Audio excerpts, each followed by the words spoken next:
Hello, everyone. If you like what I'm doing here, please consider subscribing, liking, and commenting. It would really help the channel out quite a bit. Thank you very much.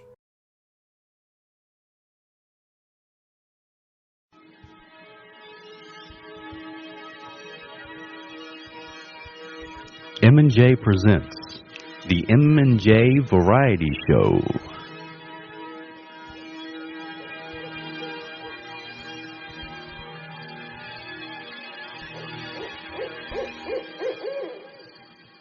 Hello, I'm Jay Reel, the J in M&J Audio Theater. I'm sitting beside Mark Sawyer, the M in M&J.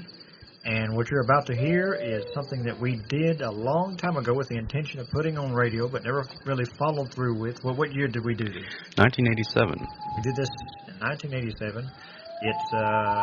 It's a mixture of short skits based on popular television shows, popular game shows, the structure of them, and with our own warped sense of humor, and also we will include something new, something recent, but we won't tell you what it is. We'll just put it all in the mix, and it'll be a little surprise for the end. Yeah, that's it. That's a good way of putting it, I suppose. And so I guess there's really nothing further to say other than just enjoy the show. And it's been a long time coming getting this on radio, but finally we realized our dream. Well, howdy, everyone. This here's Big John McFarlane And Cecil Ferris. and welcome to Farm and Film Celebrity Blow-Up. Boy, we're going to have fun today, ain't we, Cecil? Yeah. Because today we got a guest whose name is Neil Peart, and he's from the rock group Rush. Well, let's get our show started. Here comes Neil right now. Have a seat, Neil. How you doing, Neil? I'm doing pretty fine. Fine. We're doing fine, too. Yeah. Ain't we, Cecil? Yeah. We're doing fine. We're doing real fine. Yeah, me too. Hey, Cecil. Look at that boy's hair. Yeah. Ain't that long? Ponytail. Long, look at the ponytail, just Like a girl. Just like a real girl. Oh my goodness, look at that Got face. man. Say, Ooh, tell us, it's Neil. steaming, man. Tell us, Neil, are you a girl? Ooh. He's not saying nothing, but he sure is making a face. Hey, Neil, why don't you go up there? We got your drums set up there. Sit down and favor us with a number. He's a member of a rock group there. Yeah. One of them long-haired hippie rock groups. Yeah, of course, I'd sooner drink a cow patty malted than to listen to that kind of music. But, well, our show pleases everybody, so go on up there, Neil, and favor us with a number, would you? Woo! Look at him go, Cecil. Yeah. Look at them ponytails stand. Just dancing, aren't they? Looks like they're about to come loose, too. Look, his hair's coming loose. Woo! Look at him sweat, Cecil. Starting to sweat good. Starting to sweat real good. Well, look at his face, Cecil. It's red. It's real red. Woo, woo! Cecil, look at him go. Look at him go. Look at him go. I think it's gonna happen. I think he's gonna.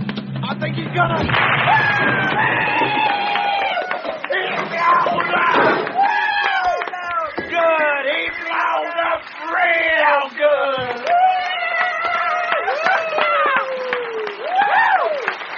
I don't know nothing about that Rush music, but I do know there's a rock band minus a drummer. Well, that's about all the time we got now for Farm and Film Celebrity Blow-Up. Yeah. Be sure to join us next week, where we'll have another special guest that'll favor us with some special talent, and then blow up real good. Well, for now, this here's Big John McFarlane. Say, may the good Lord take a liking to you and blow you up real good. Boy, I like you, Cecil. I sure enough like you. Woo!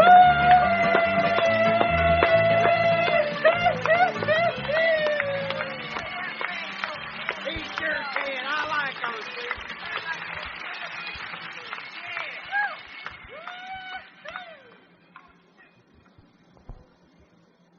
And now, ladies and gentlemen, it's time to play Win or Die!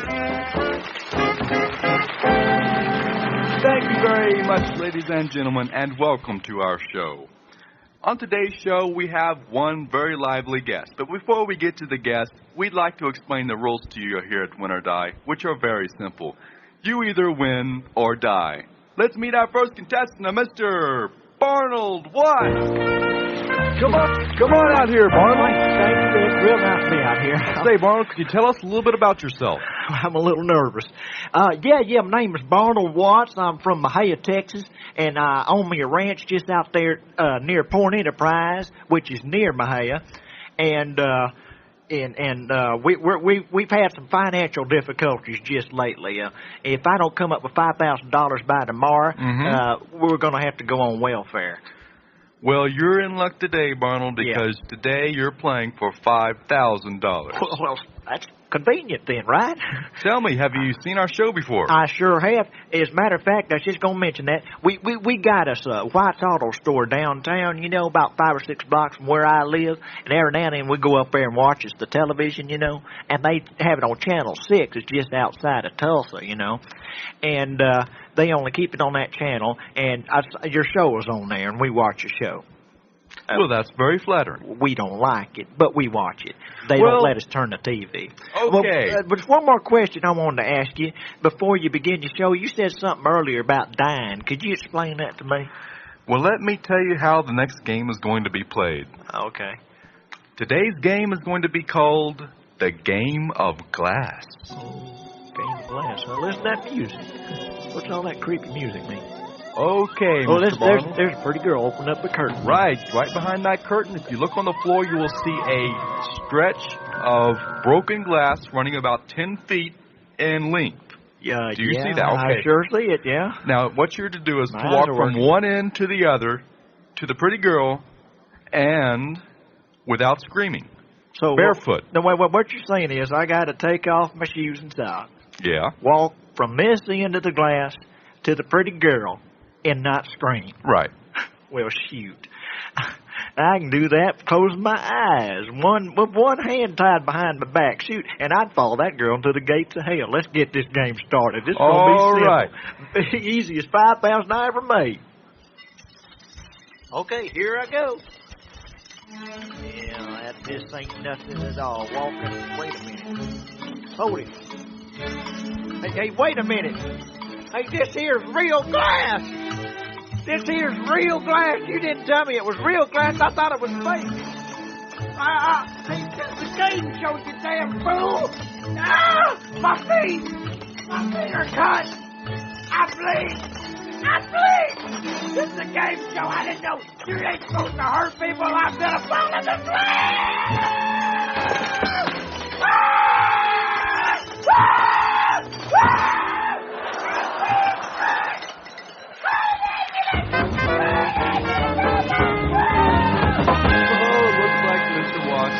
Well, nobody here at Win or Die goes home empty-handed. Isn't that right, Bill? That's right, Jim. Mr. Watts will be going home with a one-day supply of medicated Band-Aids. Just our way of saying thanks for being on Win or Die. Also, Mr. Watts' surviving family will be receiving the home version of Win or Die. Fun for the whole family, complete with 5 pounds of broken glass. Well, that's about all for me, Jim. I hear we've got a little special guest in our show today. Tell us about it. Yes, that's right, Bill. Today we have, as an extra special guest, charismatic game show host, Chuck Willery. Wheel him on out, boys. Come on.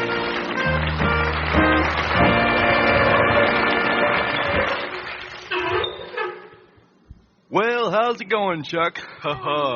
Chuck could say a few words, but we've got him bound and gagged, hanging from a rope on a dolly.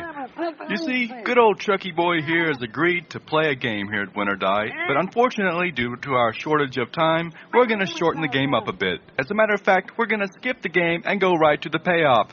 Come on, Chucky, are you ready to play? Me. Oh, that's very good, Chucky, old boy. And now, Chuck will be participating in the boiling pot of lead game. Yes, that's right. We are towering him 5 feet above the boiling pot of lead, and when I give the signal, he's going down. All right, guys, bring him on down.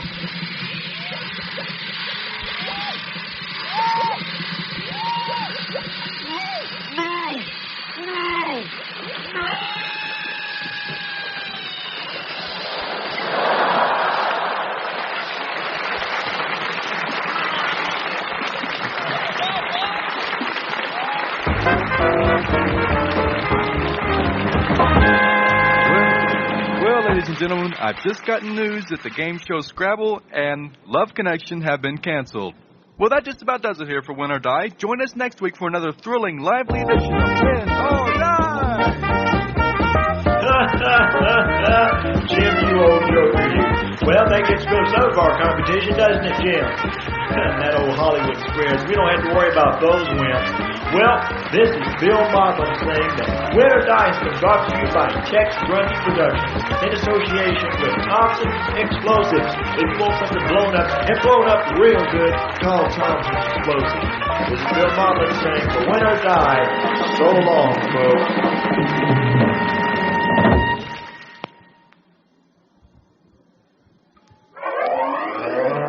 This is the city, man. Los Angeles, California, man. A community of crime, rape, and drug dealers, man. I'm here to enforce the laws, man. Even though many may say I shouldn't, man. I carry a badge, man. It's sometime around 10 o'clock a.m., man, and I reported very late to work as usual, man. It took me about 3 hours to find the place, man. Maybe they move it every day or something, man. Anyway, man, when I arrived at headquarters, man, I accidentally ran my 1970 Ford Camaro into the sheriff's office, man. I swear, man, I just didn't see the wall, man. Maybe it was the leaves, man.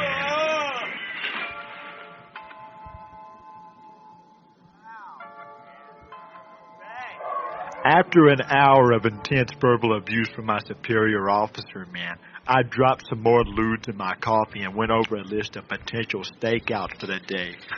My superior officer told me not to bother, man. Such a joker. Anyway, I don't have a partner like everyone else on the squad, man. No one would work with me, man. So I'm kind of the lone ranger of the department, man. I cry sometimes, man. Anyway, man, I found a good lead for a bust, man. It was suspected that drug extortion ring was at Rex's Pharmacy in East L.A., man. It had been reported that several juvenile delinquents were threatening the clerks' lives to extort various colorful drugs, man. I decided to investigate, man, even though my superior officer told me not to, man. He said I was fired, man, and asked me to return my badge. He's such a joker, man. You know, it's nice to have a superior officer with a sense of humor, man.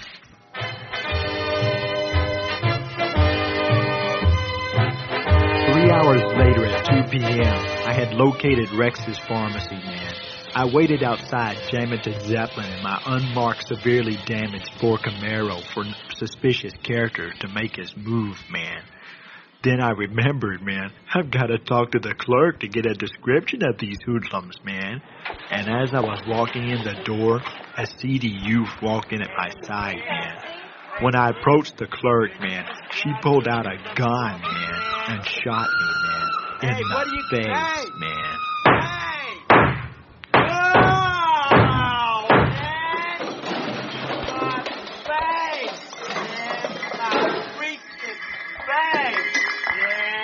Pretty bad, man. Apparently she suspected I myself was a drug extortionist, man, and shot me, man. It's a good thing I carry around a tank of nitrous oxide, man. Oh, wow. I have it for emergencies, man. And sometimes, man, I use it even if I'm not in pain, man.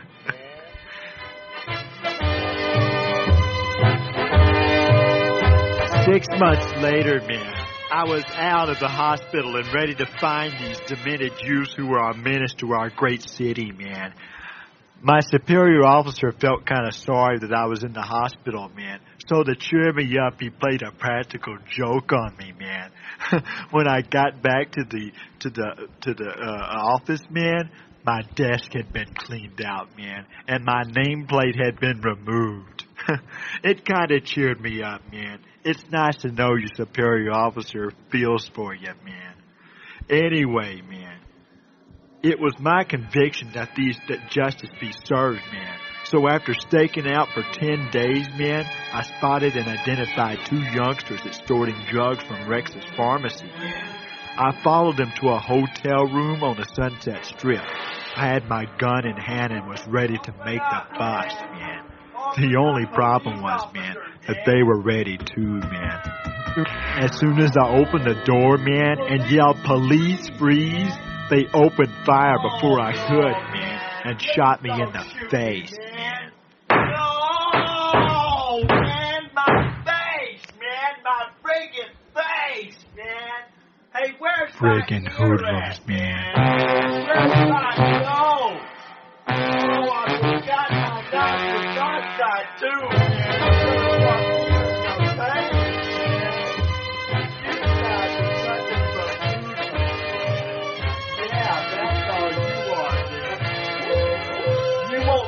Good, man. Yeah, you'll just be hoodlums the rest of your life, man. My face, man. Oh, here comes the pain, man. Somebody call an ambulance, man.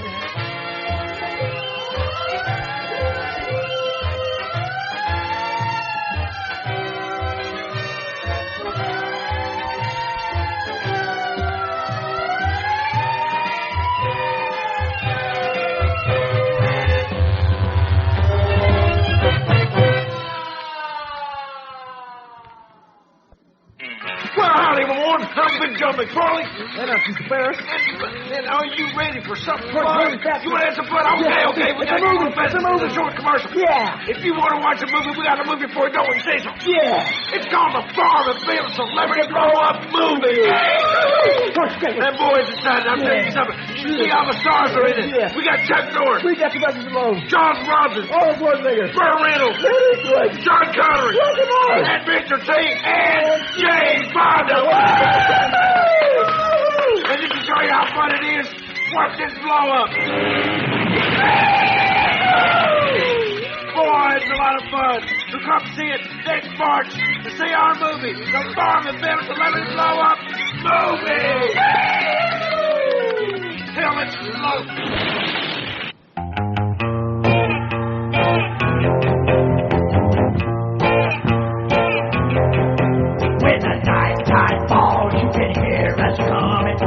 Motorcycle system running with the spawn of Satan out for blood. And if you think we're bad, well, we think that's good.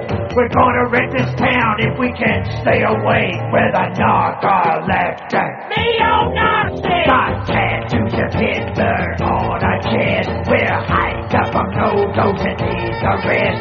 But we can't slow down cause we're on a quest. Gotta fight and steal and be a general pest. We start to spread terror, then we fall asleep with a narcoleptic. Neo-Nazi! We're not looking for your sympathy. You think we're evil and so do we. But it's so frustrating to fall unconscious when we're trying to be threatening and obnoxious. We lose the gang rumbles because we pass out with a narcoleptic. Neo-Nazi! Narcoleptic, neo-Nazi with a narcoleptic, neo-Nazi with a narcoleptic, neo-Nazi with a narcoleptic, neo-Nazi. We're gonna trash this town if we can stay awake with a narcoleptic, neo-Nazi. See us coming, you better beware. We carry guns and knives, we have an evil stare. But the Sandman's out to spoil our fun. And if we wake up, you better run. We want to start a riot, but we're just too tired for the narcoleptic. Me and my brothers are real mad this year, aren't we, guys? Yeah! And we're gonna do something about it. Yeah! We're going to kill Santa Claus and bury him in the snow. We're going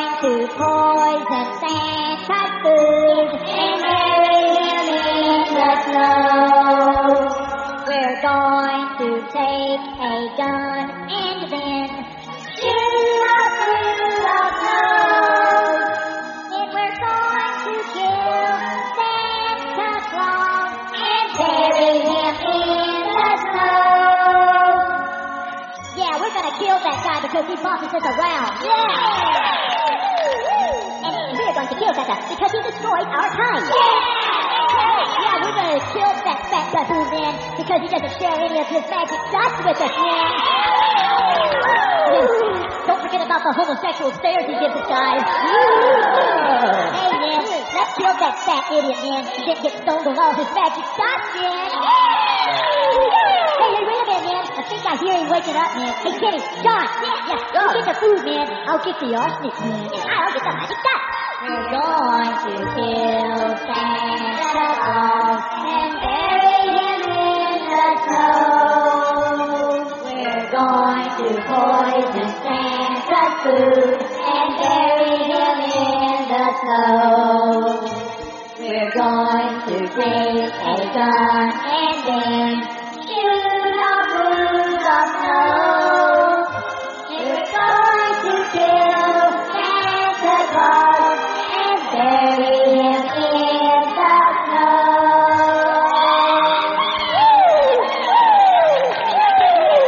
Let's hurry up and do away with the thing. Son of a gun, man. You didn't get stoned on magic dots. I'll snort a half kilo up my nose before I ever stop for a breath. And my nose is going to be bleeding, man. But I don't care, man. Because the height of that magic dust is going to take away the pain, man. God, man, it'll be like a dream, man. I'm going to snort myself into oblivion, man. Howdy there, I'm Elmer Corn, and welcome to Film Focus with your host, Elmer Corn and Cecil Ferris. My regular co-host, Cecil, is not here today on account of he's got the summer flu, and he ain't going to be able to show up for another couple of weeks, I'm afraid. So, the producers of the show thought it might be an interesting idea if they got us a co-host for this time being with a different perspective on things. Yeah. So what they did, they got us a fella from Seattle, Washington, I believe. Yeah, and he's sitting here right here beside me. His name is, I'm sorry, sir. Could you say what your name is one more time? My name is Rushhead, Mr. Rushhead. Yeah. And, you sure you're in there? All I can see is hair. Right. Yeah, no, I'm cool, man. I'm cool. Well, okay. I'll take your word for that, sir. Anyway, they sent us to the mall down the street to see that movie, The Fugitive, with Harrison Ford. Right. And I mean to tell you, it was some sort of film. It's one of the best films I've seen in some years, I'll tell you. I have only one complaint, though. Movies just ain't the same kind of experience as it used to be.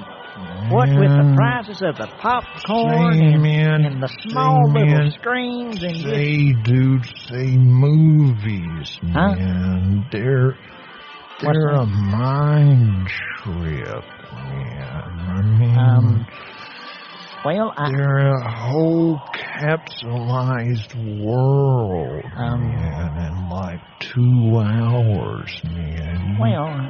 You live the film, man. It's a trip. Yes, sir. I guess in a way it is sort of a trip, isn't it? It's kind of a trip into another world. Just for those couple of hours, you kind of get involved in it, kind of get into the story. Right. But what about paying that $6 for a jumbo box of popcorn now? Now surely you can't hold that sort of nonsense.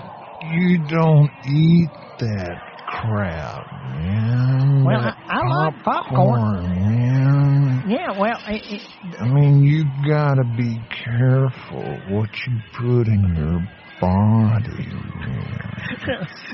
Well, now, pardon me, fella, while I laugh at that, but I mean, what you're smoking there smells just like burnt tires or something.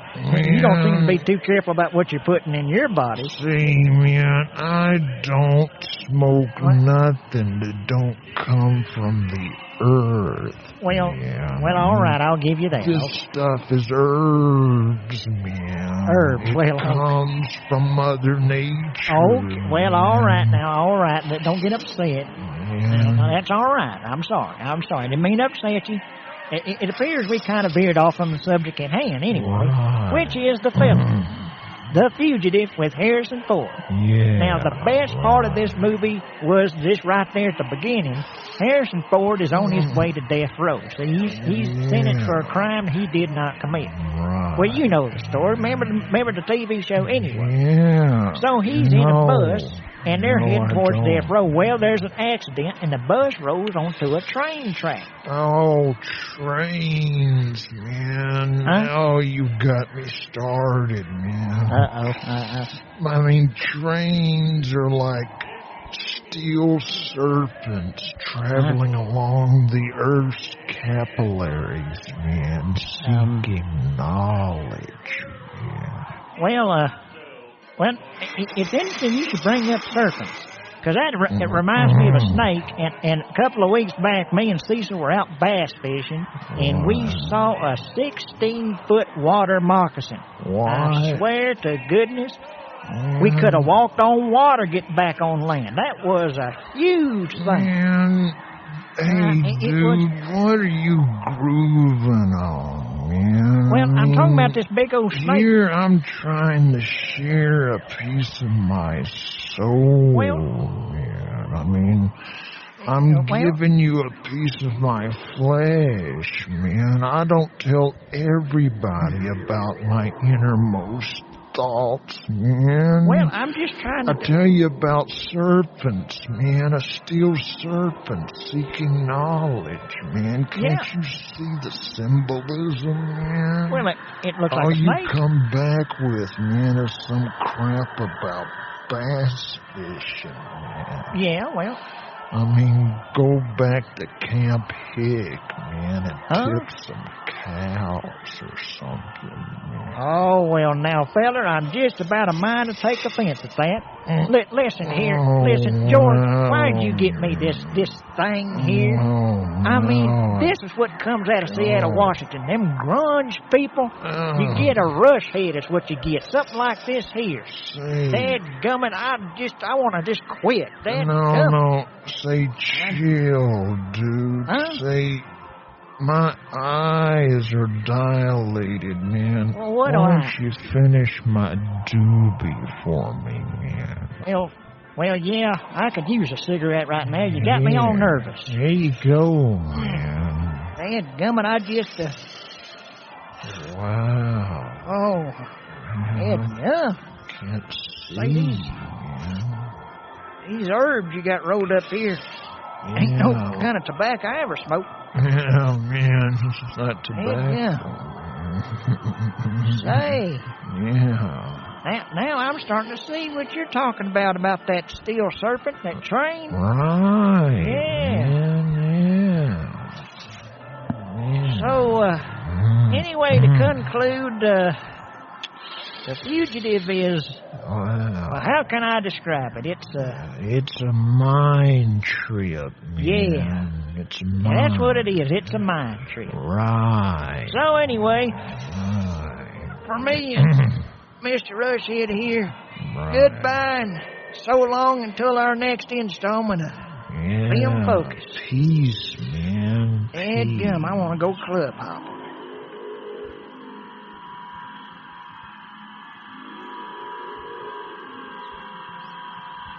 This has been another installment of M&J Presents.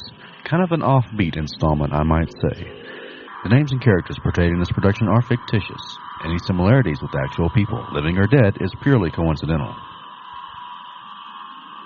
The film blow-up segment was not our idea, but it is a continuation of an idea created by SCTV. We do not claim ownership of the idea. In addition, M&J do not advocate the use of any illegal drugs in any form. Thank you for listening to our dive into the M&J Audio Theater archives in this installment of M&J Presents.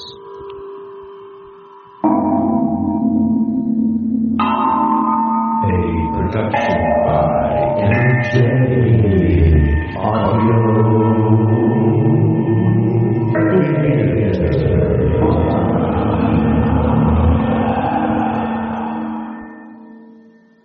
For correspondence, send to M&J Audio Theater, 923 East Main, Mexia, Texas. Mexia is spelled Mexia. The zip code 76666.